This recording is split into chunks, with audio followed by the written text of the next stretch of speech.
Hey, hi, hello, welcome to Diana Emerson today. We are listening Ella to desde que tenía 10 años me decía, Vanessa hey, la Guillen. viejita que, Remember her mami, name. cuando yo sea grande voy a escribirme al ejército, voy a ir. She felt like it was her duty to serve. She shipped out on June 10th of 2018. I'll never forget that moment because it was like we were saying goodbye. Now the search continues for missing Fort Hood soldier Vanessa Guillen. Es una fecha que nunca se podrá olvidar. We were talking the day before. I called her and it goes straight to voicemail. I tried to stay hopeful, but deep down I knew something bad had happened. I didn't sleep the whole night, April 22nd. We better find her.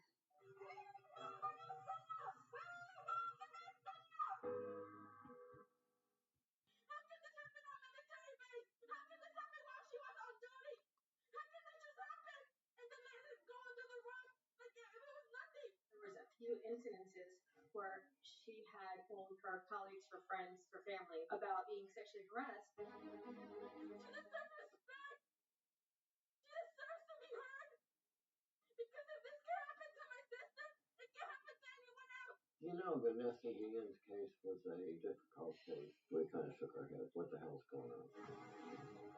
New developments in the search for missing Fort Hood soldier.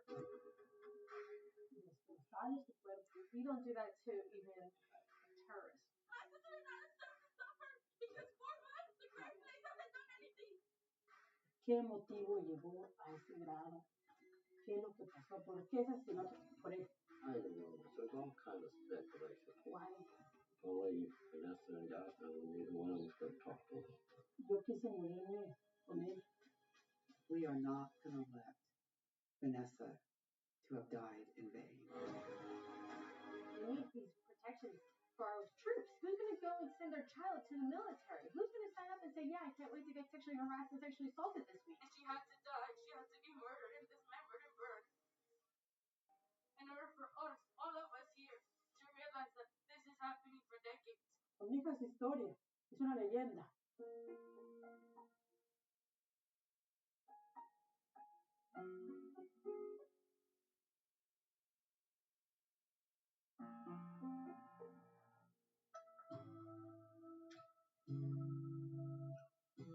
Pues yo como madre, pues me agarro a llorar. Cuando me llega el sentimiento, me agarro a llorar de ver tanta foto de la niña. Yo nomás la única manera que la puedo ver es en foto, ¿verdad? En video, ya no la puedo ver en vivo. Pues es lo que me gana la tristeza, pero quiero tenerla yo donde yo la mire, porque si es mi hija, carne de mi carne, sangre de mi sangre, y se me arrebató tan joven, con sueños, con metas, y le truncaron su vida muy joven, y yo amo tanto a mi hija, todos mis hijos los amo, pero ella era especial para mí. Ella siempre andaba conmigo. A la iglesia ella siempre me acompañaba, al mandado. Ella siempre andaba pegada, siempre. Y yo extraño todo. Por eso yo cuando pasó lo que pasó con ella, yo quise morirme con ella. She was crazy in a good way. She was a really fun person to be with. Very generous, very kind. She was a sister, but a friend as well. Because we used to hang out, play soccer, and run. And then drop practice to either play soccer. Her laugh was like an instinct for me to just laugh. Because that she was that of a funny person, a happy person. And every picture you will never see her with like a tough face. She was always smiling. Vanessa Guillen, she's born and raised in Houston, Texas. Her parents are from Mexico, immigrants. They came to this country looking for a better life for their sons and daughters.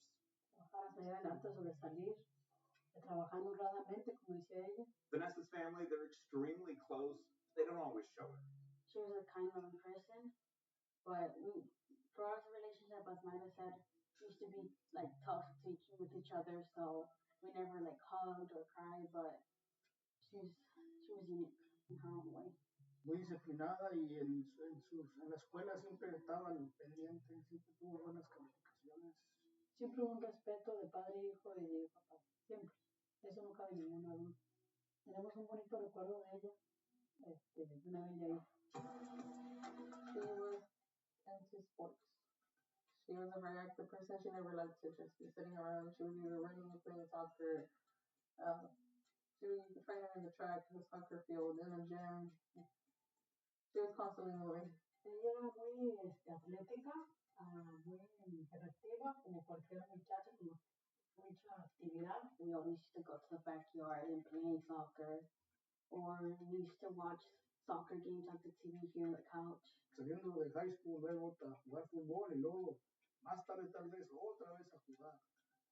I am Victoria Soley. I coached Vanessa, Guillen, and soccer for 2 years at Chavez High School. Vanessa was a delight.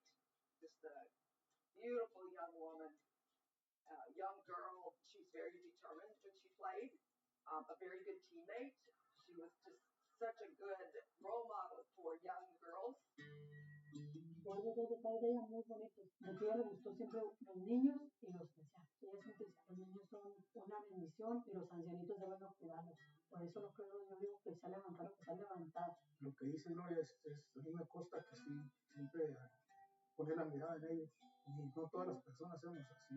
Vanessa's sense of duty and that fierce compassion eventually leads her to enlist in the U.S. Army. Ella desde que tenía 10 años me decía a mí, desde chiquita, que mami, cuando yo sea grande voy a escribirme al ejército. Yo quiero ir para defender mi país de patria. Cuando esté grande yo voy a ir. Y yo le dije, cálmese. O sea, es una niña, no sabe lo que dice. Yo sabe que nunca la dejaré. As far back as I can remember, it was high school days, and it was always more or less like, what do you want in the future? And she felt like it was her duty to serve for some reason. Y creció y a los 17 años, mami, me voy a escribir en el ejército. Dije, no se te olvida esa tontería. No, yo te lo dije. We do have a military background in our family, but it was, just men, mostly our cousins. She was the first female to want to go ahead and sign up. She shipped out on June 10th of 2018. I drove her to the crowd plaza hotel right there by energy. We were never really the hugging type or like the crying type, and that day was like we did like a group hug kind of thing, and eventually just everyone started drowning in tears. And I'll never forget that moment because it was like we were saying goodbye, even though we were gonna see her again. I felt like she was the first one to completely separate from the family. After graduating from Cesar Chavez High School, Vanessa joins the Army. She's assigned to Fort Hood, which is about 3 hours from Houston, a 3-hour drive or so, there in the heart of Texas. Vanessa is a small arms repair soldier, so there at base, she is responsible for maintenance and inventory of these weapons. After Vanessa goes to Fort Hood, her family starts to notice changes in her behavior. Her demeanor, she's once this happy, really vibrant woman, and all of a sudden she's not the same. Nunca me pasó por la mente que iban a pasar cosas así tan feas. Sí, oía decir cosas que pasan en el ejército, pero nunca me imaginé que algo así tan grave. Firmó por 3 años. Era lo más corto que había, 3 años. Y pues que ya nomás le faltaba 1 año y medio para terminar, pero no se pudo.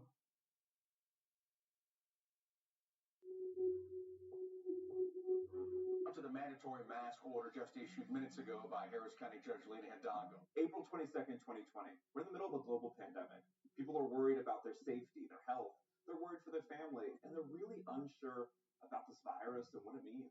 As everyone's dealing with the pandemic, Vanessa is doing her job. She's at Fort Hood as a soldier, something that she dreamt of doing. Pues es una fecha que es inolvidable, y es una fecha que siempre se vamos a dar, la vamos a tener aquí ya. O sea, que, ¿por qué? Siempre más preguntas que respuestas hasta ahorita. ¿Por qué? We were talking the day before. Everything was fine. We usually text, check up on each other. That morning, it was super busy for me. I literally got into the office. I didn't even look at my phone. I didn't text anyone good morning. That's how busy it was. And eventually lunchtime comes around, and her boyfriend, he asked me, hey, have you talked to Vanessa? And I'm like, no, I've been really busy, but let me catch a break and I'll call her. That day, for some reason, it was odd too. Like everything was just going wrong in the office. Like, and nothing felt right, and I was a bit upset and like anxious. So I called her and I go straight to voicemail. She'll probably call me back or something, or she's in the arms room, there's no signal. Let me text her. So eventually I see that the text doesn't go through. I keep checking my phone, and nothing. And eventually hour by hour passes by, and that's when I'm like, okay, I need to find somebody's number in the army, somebody that's in charge of her restaurant. Luckily knew people in the base that were able to give me the number quick. I called and they had no idea. Fue cuando pasó lo que pasó con mi hija, su asesinato, supuestamente que fue ese día, ¿verdad? I was at school, and like the same as Mara, I just felt pretty weird. I come back from school at 5:30, and my mom seems anxious as well, and they didn't want to tell me anything. That's when Myra walks to the other side of the house and tells my mom, I feel that something's going wrong with Vanessa. And that's where my other sister told me, just go to the room and don't listen. Everything was out of place, and that's when I'm like, yeah, I'm gonna go down there and check myself. I'm not gonna believe what these people are saying. And later that night, Myra left, and my parents actually slept down here on the couch, and I can just hear my mom crying, like a desperation as any mother will. It's April 22nd. Vanessa's always by her phone. She's responsive. Myra can't get a hold of Vanessa. She's worried about her. This is making the whole family uneasy. So Myra decides to make the journey from Houston to Fort Hood, trying to get answers about where Vanessa is. I tried to stay hopeful, but deep down I knew something bad had happened. On my way there, I actually cried. I wanted to get there like so quick, like flying, but it was impossible. I just kept telling myself I should have left earlier, she should have came earlier. Eventually we made it, and at the gate, I told them the situation. They were very careless about it. They didn't want to let me in at all. And I was like, okay, fine, you know what? Have it your way. I'll be back in the morning. She calls my mom. It was like 3 in the morning. I didn't sleep the whole night, April 22nd, and I texted her. She didn't respond, but I did text her, and I still remember that text. It was like, we better find her. April 23rd, Myra returns to Fort Hood. She goes to the base. She's again asking to speak with those on base about Vanessa, saying she doesn't know where her sister is. Army officials tell Myra that there's an accountability check on the day that she goes missing, around 4 o'clock in the afternoon, and Vanessa didn't show up. They tell Myra that soldiers last see Vanessa in the parking lot around 1 o'clock. That's the last time anyone has eyes on her. Investigators tell Myra that inside the armory room, they find Vanessa's keys, military ID, and debit card. Obviously, that's a big red flag. It's been confusing since the beginning. At first they claimed that somebody saw her in the parking lot at 1 p.m. By 11, her phone wasn't ringing anymore, so I'm like, that's impossible. Then the other version, when they actually said, oh, something happened in the arms room, I was like, exactly, that was the last place somebody seen her. Why didn't you check there the first time? We started the Facebook page 5 minutes PM. That sparked a lot of attention. We started our first march in May. And that's where a lot of people, even in pain, they were like, she's a U.S. Army soldier, and she went missing on a military base. And after that, every single Friday, we started protesting outside Fort Hood, Texas. Vanessa's family is anxious. They're desperate for answers. They want help. So they turn to their Congresswoman, Sylvia Garcia. I'm Sylvia Garcia, Congresswoman from the 29th Congressional District here in the Houston area. And Vanessa Guillen was one of my constituents. We got a phone call from the sister first. She wanted to visit because her sister was missing and that she wasn't getting answers from Fort Hood. Weeks have passed at this point. They're desperate for answers. They want help looking for Vanessa. So they turn to Tim Miller of Texas Echo Search, a bit of a local legend, because he works with law enforcement agencies. And what they do in partnership is that they look for people who've gone missing. Tim started this organization out of his own heartbreak. His daughter Laura vanished nearly 4 decades ago. I remember every second of them 17 months of being alone, and there was no help. Nobody gave it to him. I promised Laura, and I promised God, I would never let a family go through that again. We started out just as hillbillies on horses, and we did a pretty good job, really. And then people come to our meeting that day we don't have a horse, but we got an ATV or we have a boat and sonar and we're divers and one thing or another. Whole goal was just working right here in the greater Houston area. Now we've been in 42 states, 11 different countries. Vanessa's family called me. And I told Vanessa's family we never get involved in a case until the family contacts law enforcement and tells law enforcement they've reached out for us. And then we've got to have approval by law enforcement before we can come in. The family did that. We actually flew up there, met with law enforcement. We was with them probably a couple hours. And when we left, we kind of shook our heads and said, what the hell's going on? When Tim gets involved in Vanessa's case, he's now working with the Army looking for her. But just his involvement propels the story into the headlines. Right now, the search continues for missing Fort Hood soldier Vanessa Guillen. The Houston native was last seen April 22nd before vanishing without a trace. I'm not going to guarantee we're going to find her, but I'm going to guarantee we're going to do the very best job that we could possibly do. How does someone disappear on a base that has more protections and safeguards than anywhere else on the planet? We knew where the armory was. We felt as though that was the closest place to get her off the base. And that was very, very isolated. 18 miles, and that's where Lake Belton was at stuff. And we looked at that. We wanted to fly it with a drone. They wouldn't let us fly it with a drone. It was too close to the base. And so we did a lot of stuff with ATVs and foot searching out there. But that would have taken literally, and I'm not exaggerating, 5,000 people to clear that. Then we sonared the lake, and then we sonared another lake, and then they wanted us to go ahead and sonar a couple bodies of water inside the base to see if we could find her cell phone. It's mid-June 2020. Vanessa's family, they make a stunning revelation. They tell reporters that she was being sexually harassed on base prior to her disappearance. There was a few incidences where she had told her colleagues, her friends, her family about being sexually harassed, and but she was afraid to report it. She told my mom that one of her sergeants was harassing her sexually, and now knowing all the background, they should be ashamed of everything that's been going on and all the stories that we now hear. We've got Tim Miller on the case with Texas EquiSearch. The Army says they're doing everything that they can. The family is pleading for answers. The pressure is mounting on finding Vanessa. Everyone's asking, where is she? Vanessa's story is now being shared by millions of people on social media. They're using the hashtag #IamVanessaGuillen, and they're sharing their own experiences of sexual harassment or sexual assault in the armed forces. Meanwhile, the search for a missing Fort Hood soldier, Vanessa Guillen, continues today. They promised to protect every single soldier like if it was their son and daughter. And yet, they sexually harassed her. Yet they say no soldier left behind. Yet they're leaving my sister behind because clearly after 2 months, they're trying their best to find her. After 2 months, after 60-some days. More than 2 months have passed at this point. Vanessa's family finally gets to go inside the base, inside Fort Hood. They're there with Congresswoman Garcia, their attorney Natalie Guam, and they're finally sitting in the room with investigators asking for details about their daughter's disappearance.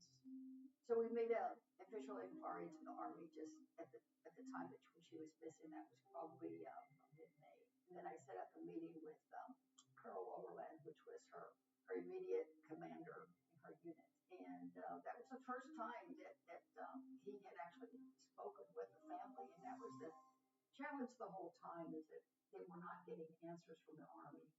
You know, Vanessa Guillen's case was a difficult case. At best, we put a lot of time, a lot of resources in it. I really don't know how many times we went up there. I know we flew up there in an airplane. One of our members had 3 different times meeting with detectives. We went up there with law enforcement, wanted me to bring my big boat up and do sonar in Lake Belton, and that took 3 days. I remember telling him, I said, well, if she's in a lake, she would have floated by now. So we was hoping that we could at least find some of her clothes or some remains when the water went down. And then I suggested that we start searching the property around there too. And so when we were searching that property, that's when we found the burn box. That's where we found part of the Pelican case. And I actually brought the detective over there and showed him what was left of the Pelican case, which there wasn't a whole lot. There was a handle and the wheels and probably 15% of the case it didn't burn. And it was literally burnt probably 12 feet up in the trees.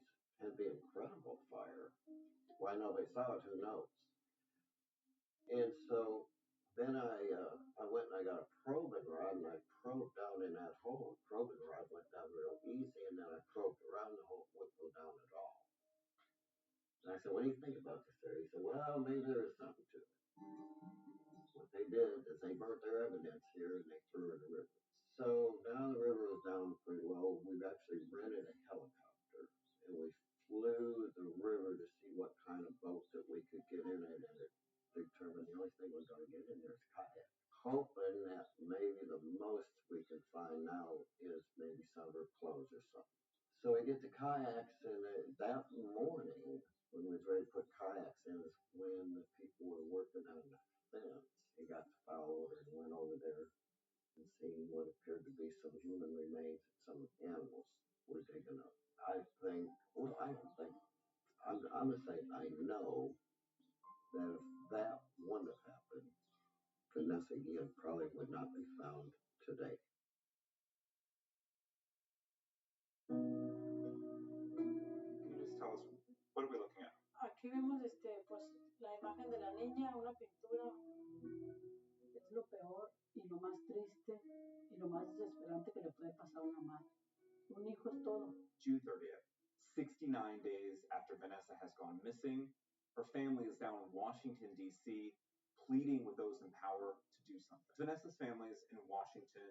Crews are called out to a remote location along the Leon River in Bell County, and they discover something heartbreaking, human hair. Yo le digo a Gloria que saque fuerzas de donde sea, pero que no se dé por vencida, que no se rinda, y cuando no pueda más, que le pida directamente a Dios. Thank God for the animals that dug her up. Thank God for the fence. Because, see, the fence wasn't there when Vanessa disappeared. They put the fence up afterwards, and it wasn't complete, so they was going around, fastening, doing the finishing touches with the fence. With the fence not being there, that's why we said, let's go ahead and search this area, because somebody could have driven way back there. They could have driven right back, which they did drive right back where the remains were finally found. Only a few days prior to that, we had our motorhome parked right there, and Vanessa's sister and father was there in the motorhome, and we actually walked around that area, so they were right there. ABC 13 Eyewitness News live at 5. Now, breaking news. Starting with this breaking news tonight, new developments in the search for missing Fort Hood soldier and Houston native. Today in that same area, Texas EquiSearch founder Tim Miller says investigators found a shallow grave covered by rocks. Recent rain had made it difficult to see. I remember calling Vanessa's sister and saying, hey, have you heard anything that's going on up there? And she said, no, there's something on Facebook or stuff, but we don't want to believe anything. Well, I was actually driving on the 30th down to Washington. It was the second day of us driving, and we eventually, I just feel like our phones vibrating. And obviously, I'm not going to get on the phone while being on the road, and that's when my aunt kind of starts reading what was going on over in the news. We eventually get to the hotel in DC, and I see Tim is calling me. He was already in tears. He said, do you really want me to tell you what we found? And I was like, just tell me already. He described to me exactly what was found. I really couldn't say much after that. Oh God, we both cried. I could cry now. I had a Bible in front of me when I found out, and I just started crying. I think that's the only reaction and emotion I could have at that moment. Started crying, but I had to wipe my tears. That day, it's actually my birthday. So it's like, I'll never be able to get over that.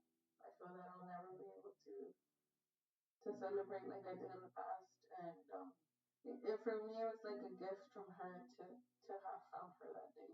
Because I remember a couple days back, I told myself, if I don't find her by the day of my birthday, I'm done. The military couldn't find one of the missing soldiers. You guys found her. I'm going to say this. We made a hell of a lot bigger attempt to find Vanessa than the military ever did. On many of these cases, Steve, we can bring in every resource in the world, and there's probably 98% chance we're not going to find it. But if you do nothing, there's no chance. We took a chance on that 2%.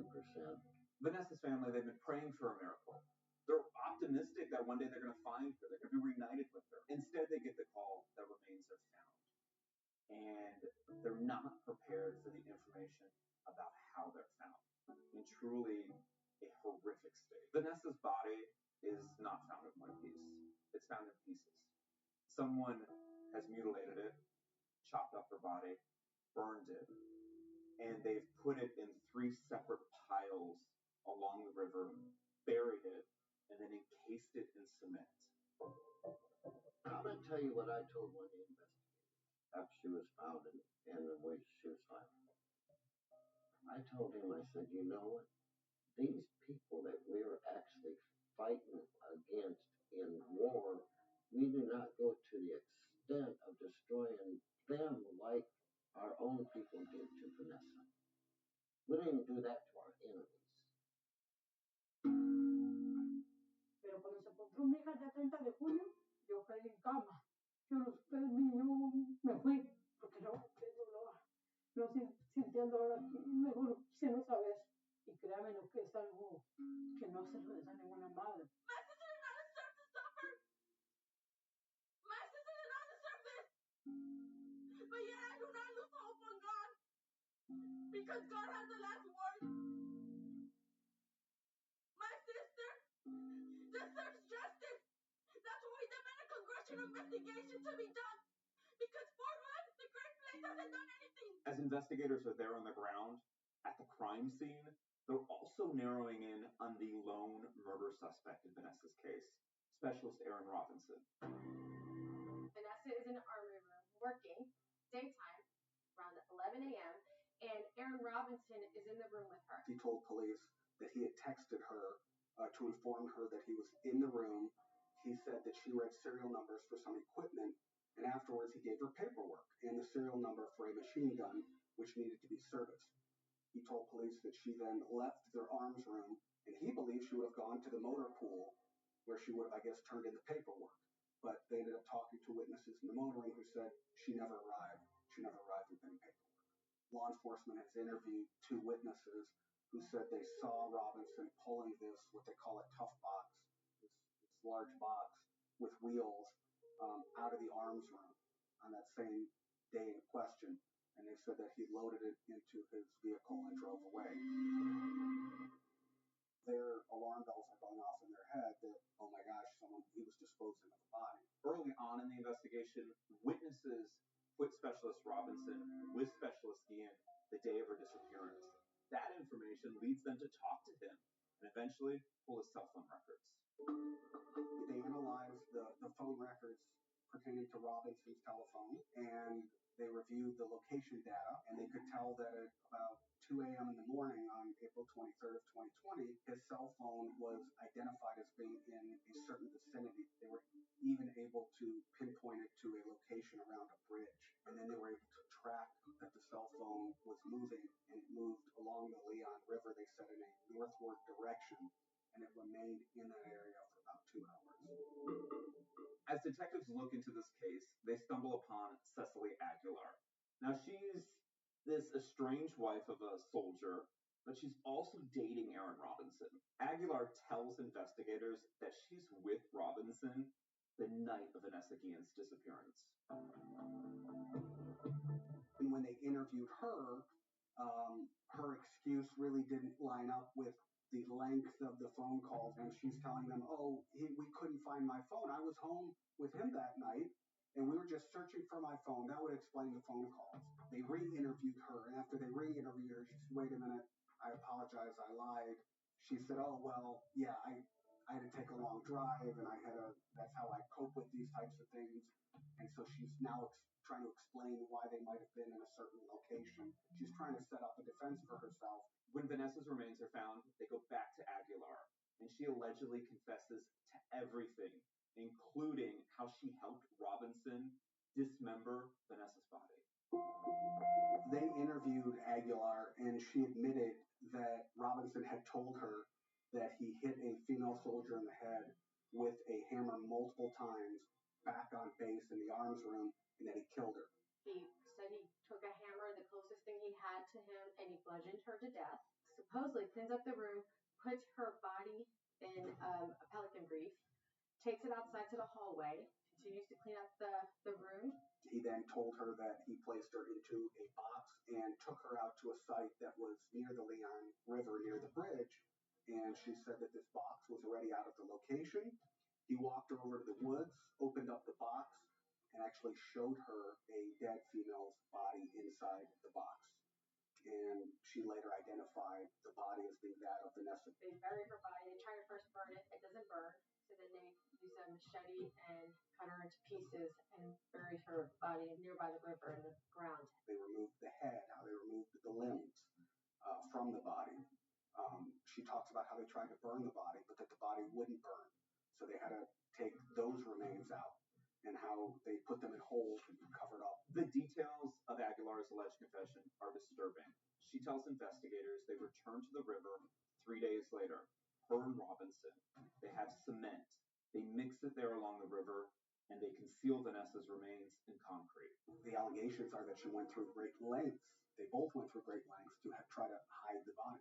Detectives are now narrowing in on Robinson, and they have him under watch, 24-hour surveillance. The news reports come out that remains are found there. Robinson somehow hears about it. He escapes from Fort Hood. When we're out there searching, we find the burn pile and stuff. Then I ask that lieutenant, where's Robinson at? What's happening now? Well, he's in the base. He's being watched 24/7. Well, if he was being watched 24/7, how in the hell did he get away to go ahead and do that to start with? So again, they dropped the ball on just keeping an eye on him inside the damn base. The lone murder suspect, that lieutenant specifically told me, we got eyes on him every minute. They dropped the ball again. ABC 13 Eyewitness News this morning starts now. Breaking news from Central Texas. A suspect in a Fort Hood criminal case has died by suicide in Guillen. It's the morning of July 1st. Everyone still has questions about the remains. But as that's happening, news is breaking in Guillen about the prime suspect in Vanessa's case. He doesn't want to go into police custody. He doesn't want to get arrested.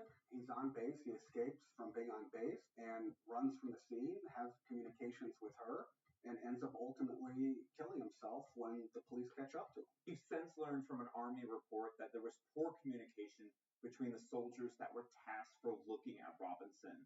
They were supposed to safeguard him and treat him like somebody involved in a high-interest case. The report says he was under quarantine, being watched in a conference room, as investigators tried to piece together enough evidence to criminally charge him. Around 10 p.m., a soldier said Robinson called his mother and said, quote, "Don't believe what you hear about me," end quote. We've learned from that report that Robinson was listed as a soldier who needed a follow-up interview, not someone tied to a criminal investigation. What we can't comment on right now, because it's part of a criminal investigation itself, are those specific actions that took place as a result of him leaving that conference room in which he was held, and the actions after that himself. What was your reaction when you heard he's dead? My reaction was, really? It doesn't surprise me. There's all kind of rumors. There's all kind of speculation. Will the truth ever come out? Well, I don't think it let the body come. Army officials say when he leaves base, they go after him, and he's surrounded by law enforcement. So we've requested that video. We wanted to see what happened there in Guillen. The city of Guillen said no. In the refusal to release this video, the city of Guillen is citing the Texas Public Information Act. They're using a provision of the law that's become known as the dead suspect loophole. His case is over, right? And so there is no investigation into him any longer. We want the footage as it relates to his arrest and his demise so we can see what happened. But then you have to look to the Texas Public Information Act, and it talks about they're only going to release information if there's been a conviction or someone has been placed on what's called deferred adjudication, which is a form of probation. And here, because he died, there was no conviction. He wasn't placed on any deferred adjudication. So it falls into this area that allows the government to say, we don't have to disclose that information to you. And it probably originally wasn't there for people that are deceased. It was there to protect innocent people. I think the police department is within their rights to withhold that information. Law enforcement agencies around the state have started using this exception to shield to shield in custody deaths from public disclosure. Unintended consequence of the law, and we are trying to fix that. A year later, there's 1,000 questions about this case, some that are really hard to shake. First and foremost, what's the motive? Why did Robinson kill Vanessa? Second, how did he clean up this crime scene? Did no one see him do it? We're talking about a bloody mess. He allegedly bludgeoned Vanessa to death with a hammer. Lastly, did no one see him do this? Did no one see him take her body off base? What's really frustrating for anyone who's followed this case, and specifically for this family, is that there are a lot of unanswered questions. And the prime murder suspect, he died by suicide. He's taken those answers to the grave. There's this other unanswered question about sexual harassment.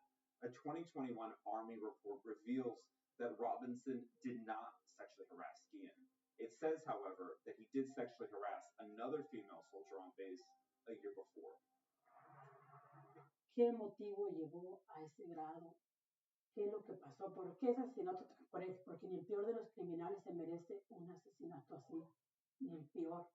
Una joven pura y limpia. ¿Qué es lo que nos preguntamos todos? Y todo el mundo se pregunta. ¿Por qué nada más a ella? Why did they do it the way they did? Why did they try to hide everything and think that we were never gonna find her? Because apparently that was their goal, for us to never find her. I have so many questions, but it's the same question as everyone else. Why? Why to her, and why do it the way, like after she's dead, dismember her, burn her, and just throw her by a river like if she was no one, like if she was nothing. We still don't know what happened to her. We just know that she was murdered, but the question is why and who did it, because it's impossible that just one person was involved. I don't think anybody will ever know the exact reason. For weeks, for months, we've repeatedly asked the United States Army to sit down on the record, on camera, talk to us about this case, try to answer some of these questions that the family has and the public has. They've refused. They said it's impossible for them to do that because of the ongoing criminal investigation.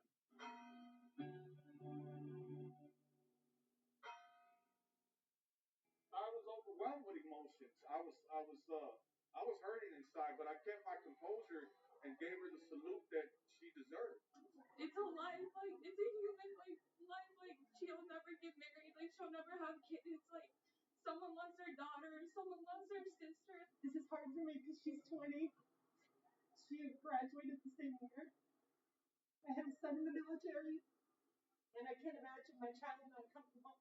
Yes, it has hit definitely Houston, specifically because you have a plethora of both black and brown lives. They're the majority, you feel me? So what affects one affects us all. That's how it should be. Vanessa's murder didn't just impact her family. Millions of people have followed the story. They've been invested in it. They too want change. She's very happy. And I want to thank her for giving me the strength. Because without her, I don't know if I would be standing today here. Outside the Catholic Church in Houston, where Vanessa's funeral is being held, the police chief at the time says something shocking. He says that Vanessa's family, they didn't trust the Army that the remains that were in that coffin belonged to Vanessa. So they asked the Houston Police Department to do their own DNA analysis to make sure the remains were that of Vanessa. As a mother, I think you always hold on a little bit of hope. Her living and her death will not be in vain because she's already making a huge difference for other women serving in the military and, quite frankly, in organizations all over. This is the painful moment that the family has been waiting for, her funeral. Mama Guillen, though, she's asking a really heartbreaking question. She's asking, why is the casket closed? Why can't she see her daughter? Vanessa's family was worried about her mother, so they didn't tell her about how the remains were found. ¿Sabes que yo no pude mirar a mi hija? Yo nunca la miré el 19 de abril, que la miré la última vez aquí, la miré el 19 de abril. Yo no pude mirarla. No me dejaron mirarla, porque decían que no iba a aguantar y que no podía fallecer de depresión, de cómo estaba yo de salud. El día de su sepelio yo no la miré. Nadie la miraba. O sea, fíjese al grado, no llegar a mirar a esa niña, hasta eso no se pudo. Por el amor de Dios, ¿en qué mundo estamos? Más que Gloria preguntaba por qué, simplemente la respuesta era no se puede, no la puedes ver. Se me negaba, yo quería ver el ataúd. Pero uno sí sabía por qué razón no se podía abrir. El sufrimiento de esa niña inocente, Dios mío. Lo tuvimos que ocultar, tal vez por unos 2 meses, yo creo. Vanessa's funeral is not the end of this story. Her family is asking the Army, what's going to change? Señores, ¿ustedes creen que el ejército ha hecho suficiente para el caso de su niña? No, para nada. No. No, porque señor con pura mentira. Para mí es pura mentira. When we went up there, we met with detectives and everything. It was already a cold case, basically. They felt as though she went AWOL. They felt as though she left on her own. They really didn't interview people. They didn't do anything. They failed us 100%. They failed us once Vanessa signed up. They failed us when Vanessa went missing. I'm saddened because the Army failed her. This Army failed her, and then we failed her because we're the taxpayers. We pay the Army, but it's our Army. There's nothing worse, I think, for any child of a soldier when that trust is breached and when that faith that you have in trusting your child to the Army to build their character, to build their leadership skills, to provide an education and make them the ready soldiers there should be. And instead, it fell apart. The Army was not there to step up and be there for Vanessa. Vanessa's remains were found on June 30th. By July 10th, the Army has already agreed to an independent investigation into how she was murdered on base and what happened. Not only does the Army agree to this investigation into Vanessa's case, they also agree to an independent review commission to look into Fort Hood and how this base handles sexual harassment and sexual assault allegations. And they're all expressed their condolences, they all expressed their words. But I said, words are nothing. Action speaks louder than words. So if you want to take action and demand a congressional investigation as well. Because as I said, every interview, I'm not going to stop. I'm not going to be silent. Because God gave me a voice, God gave me a mouth, God gave me a brain. And so I'm using it as well. It's the end of July 2020. People are demanding accountability, change. They want to know what's next. And that passion leads them to Washington, D.C.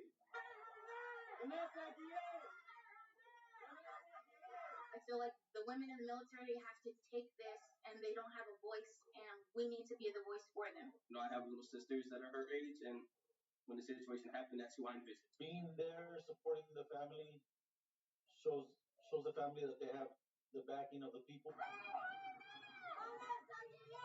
I remember the big one here in Houston. When I looked at it, that crowd, I mean, it was probably, 90% young people. It just mushroomed, not only here, but all over the world. So I think the kids deserve a lot of credit for bringing about this change because, they're the ones who marched on the streets to make it happen. She could be her sister. She could be my little niece. She could be someone's granddaughter. And the kids made a difference. All those that were at the protest. Is this emotional for you? Why is that, Congresswoman? Like I said, it could have been my niece.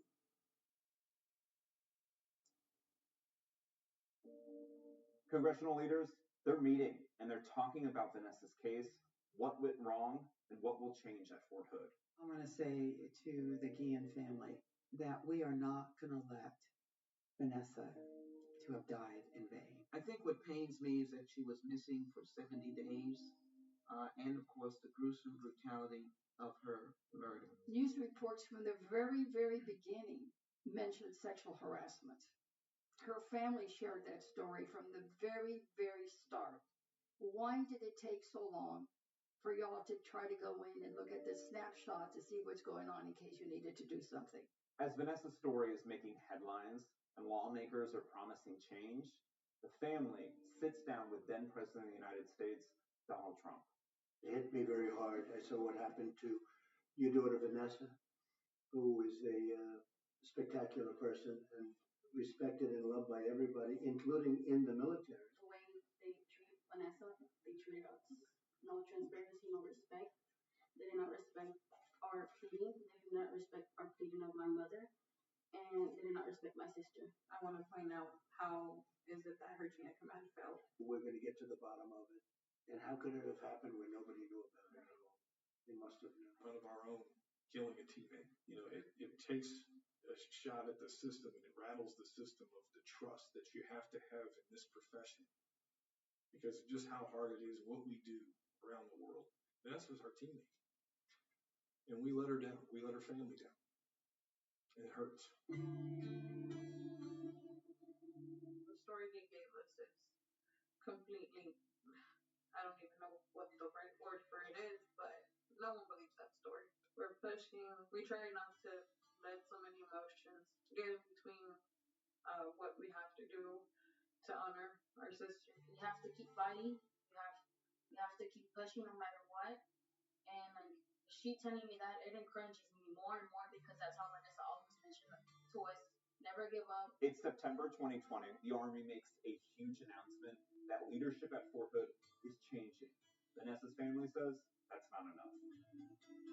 It does make me upset because after her death and now I still see victims of sexual violence still going out there, and I see another girl committing suicide, and it brings me anger because it had to stop with her because her murder was, horrible.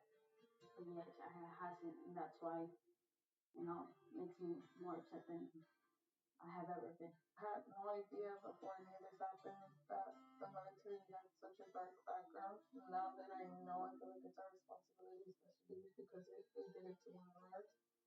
And I feel like it was these things as they are. Someone has to do it.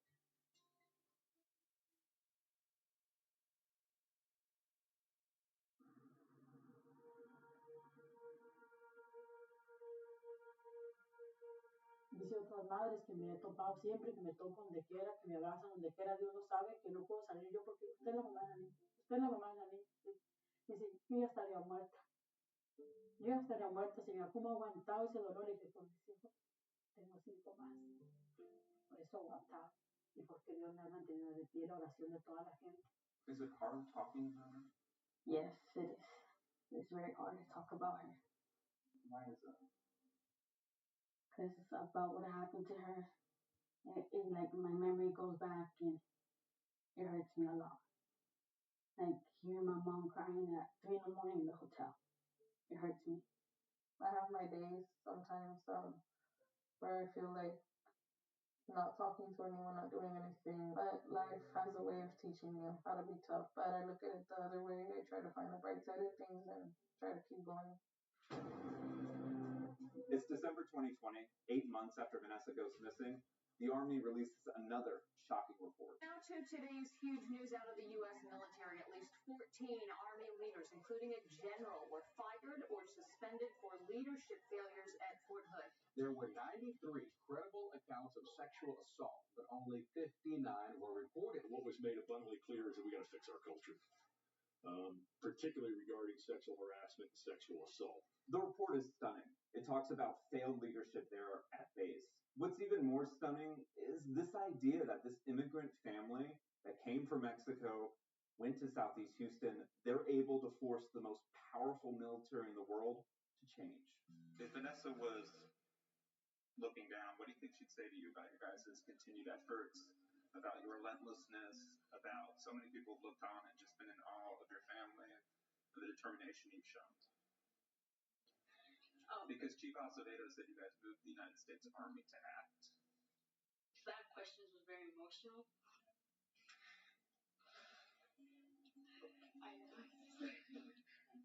I always wear this pin. I always do. And I think that answer could be that she would have never expected me to be up here in front of like 20 cameras and speak to the nation because I was a very shy person and she noticed it. But I do believe that she's proud of what we're doing, that she's the type of person that cares about another person even though they don't know each other. I believe she's very happy that many of other victims of sexual violence are going through the same thing that she went through. The report has revealed a lot, but Vanessa's family says this isn't over. See, I'm Vanessa Guillen. We've got to make change in the way that sexual assault and sexual harassment allegations are handled. They got to get out of the chain of command. It's got to be independent. There's a lot of soldiers, men and women alike, that just fear retaliation, fear retribution. I get harassed. I got to go talk to someone in my unit and my commander. And that's just really unrealistic. There's an answer to this, and we need that answer. We need that bill passed. We need these protections for our troops.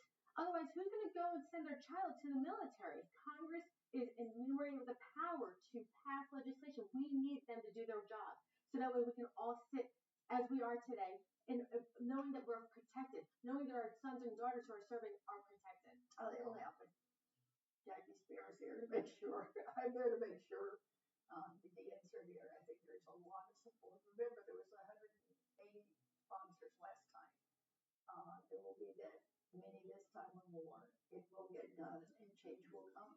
It's time. The I'm Vanessa Guillen Act is just legislation that we all are with it because it will protect and keep Vanessa's legacy alive. But not only that, it will protect men and women in our service, ending up like another Vanessa Guillen. ¿Qué les dicen sus padres que quieren que sus niños se quieren escribir a Cristo? ¿Qué les dicen ustedes ahí?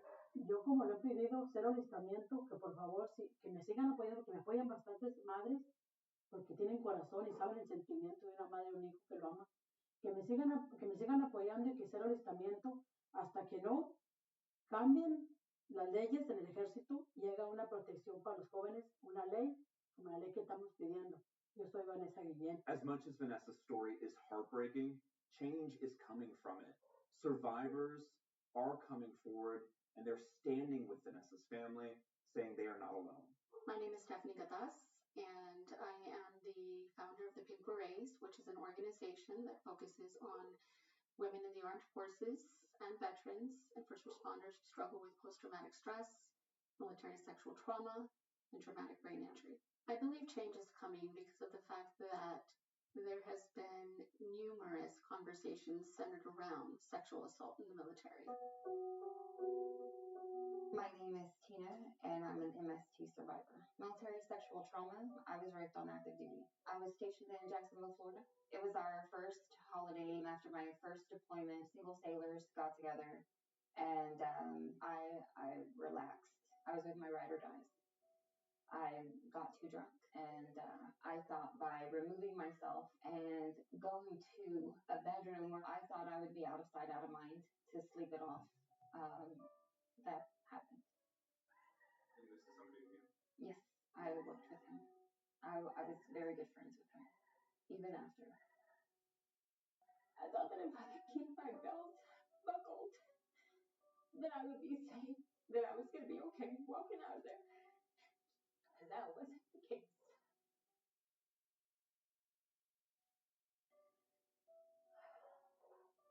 I died that day. My heart kept beating, but I died. I had to go through the lows of it and figure out that I was supposed to stop trying to get back to who I was.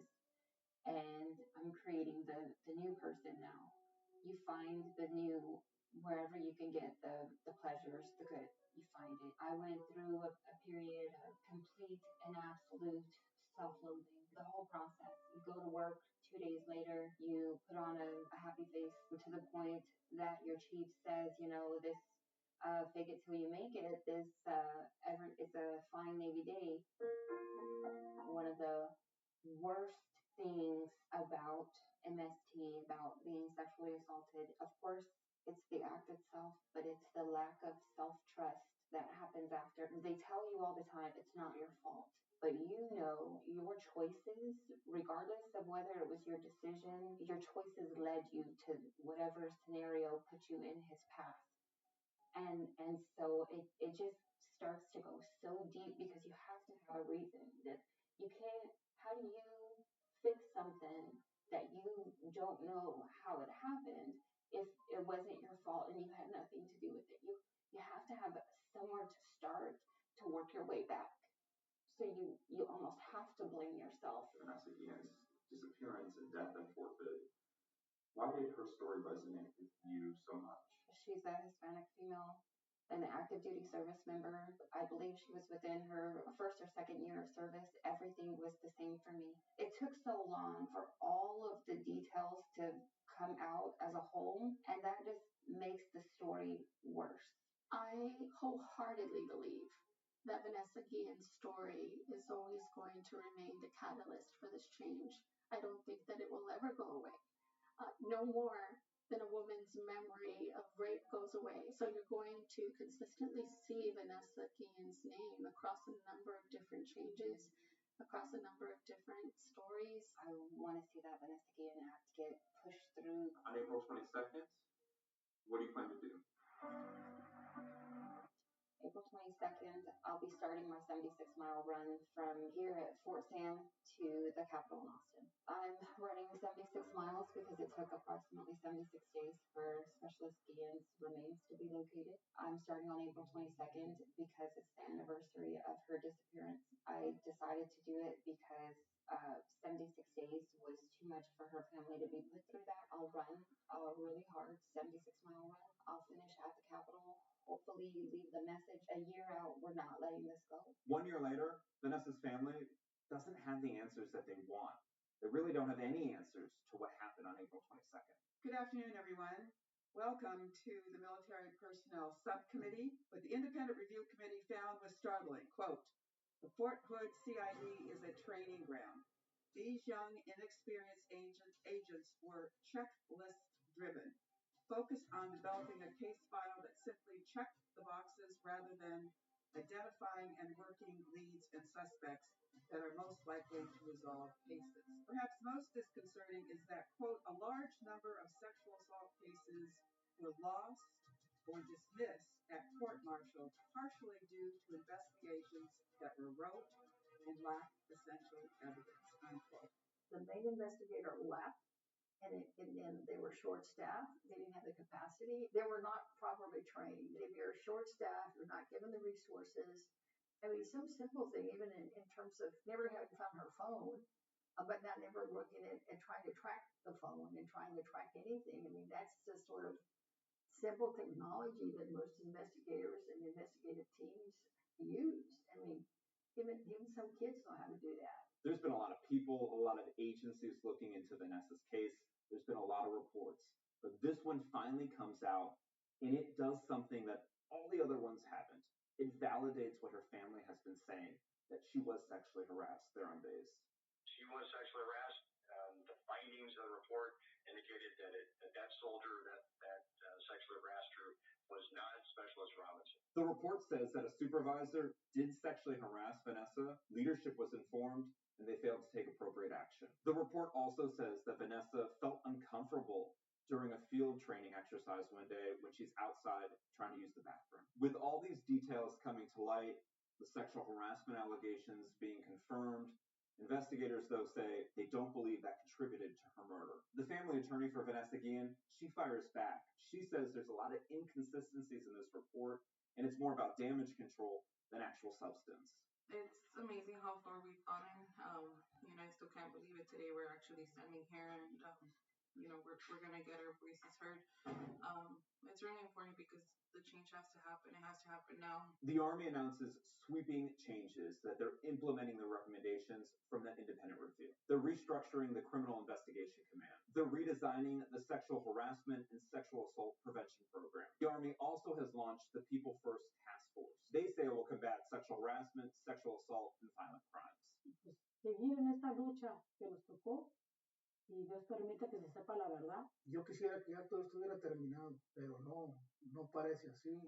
Parece que se va a tardar más de lo que yo pensaba. Pues ojalá y en este año se resuelva algo y ya haya un papel firmado que diga ya se hizo justicia y ya todo esto terminó. Yo pienso diferente que él en forma de eso. Cuando que ya terminó esto, yo cuando diga ya terminó, cuando me digan fueron 2, 3, 4, 5, 6, 7, 8, 10. Estos son los rostros, estos son los nombres. Fue por esto, fue por lo otro, tanto a las rejas ahí se pudre. Y esa criminal que está encerrada, ahí que se pudre. Yo le pido al señor juez que lleve ese caso, que entienda la súplica de esta madre, que no deje libre a esta miserable. Ahí que su castigo será allí que se quede, ahí que se quede, tan cruel y tan ruin y tan miserable, que ahí que se quede. Y es cuando voy a estar yo, esto ya. Qué vergüenza para esta nación, para el ejército, más poderoso, más es, ¿de qué poderoso? ¿De corrupción? ¿De violación? ¿De maldad? ¿De asesinato? ¿De cuál ejército? Vamos a creer en el ejército cuando se haga justicia por ese ser humano tan precioso y hermoso y tan joven, y que el señor presidente baje la bandera a media asta a nombre de la niña, porque fue una héroe, porque es una historia en toda una nación y en el mundo. Mi hija es historia, es una leyenda. Medio mundo me habla a mí el teléfono, esa es historia.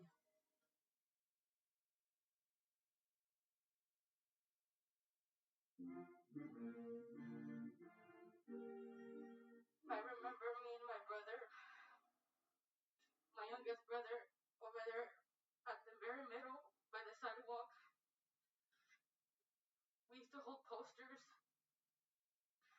saying Vanessa Guillen. My sister was murdered here at Fort Hood, and until a year later, people are caring about her, about what she went through, and they should have cared when she was alive. The only image I have from her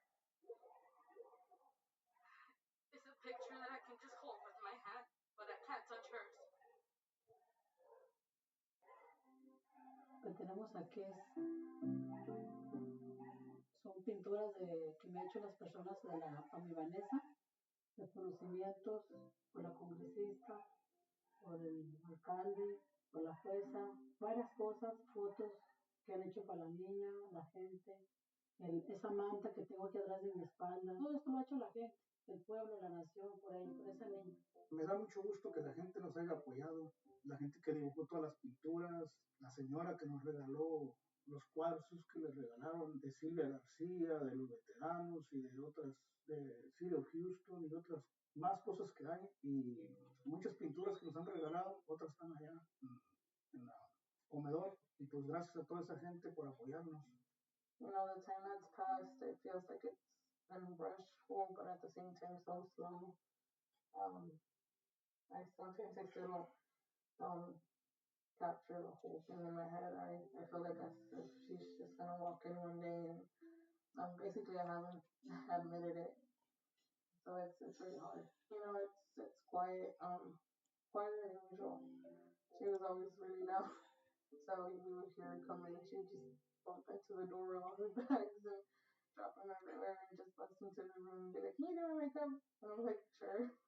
It was like a daily thing. It's quiet now. It has been different since, during her disappearance, after we found her. We didn't much have the space to grieve. And I feel like it takes months after her funeral. Now, like this year,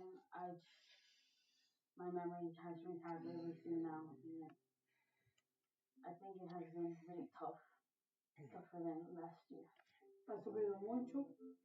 O sea, lastimaron no más a mi hija que sufrió el calvario, sino a toda una familia. A toda una familia la lastimaron. emocionalmente, físicamente, se quedó aquí todo. ¿Qué tipo de sensaciones procesan cuando sí la sienten? Yo siento su risa y siento en el comedor cuando vamos a comer, como ella siempre sentada enfrente de mí. I constantly feel her all the time. All the time. Just telling that everything's going to be okay. Most of the time she's actually That's what I'm saying, like, she's away, but she's not gone. That's how it feels with me. I do recall, like, this year, I actually went to the ER. Oh, I was really sick. I was having panic attacks, and I felt her next to me holding, like, my hand. So I always feel that she's here. Y ahora de esa tragedia, estamos a estar más unidos, tanto él y yo, y con mis hijos. Somos una familia unida en este dolor, porque solamente unidos podemos salir adelante. Y la fe en Dios y en la Virgen, porque yo soy devota de la Virgen de Guadalupe, pero antes que nada en Dios. Y unidos como pareja y unidos como familia con mis hijos. Y además que me pido mejor de Dios, me los cuide siempre, me los proteja. Y que siempre nos mantengamos unidos, que nunca nos separen. Porque ya me separaron de una de mis hijas. I basically took one of my closest people away from us, from our family. She was at a point where she was actually really happy. She had plans already to get married. She actually wanted to make us aunties. And I was looking forward to that because that's not in my plans anytime soon. They took that away from us, the joy of having her grow, having her family grow. We lost the perfect group of human being that was next to us all the time. Her name was Vanessa Guillen, but the question is, like, she lost her innocence. She lost her future of being a mother and being successful in life. And I just lost my friend and my idol.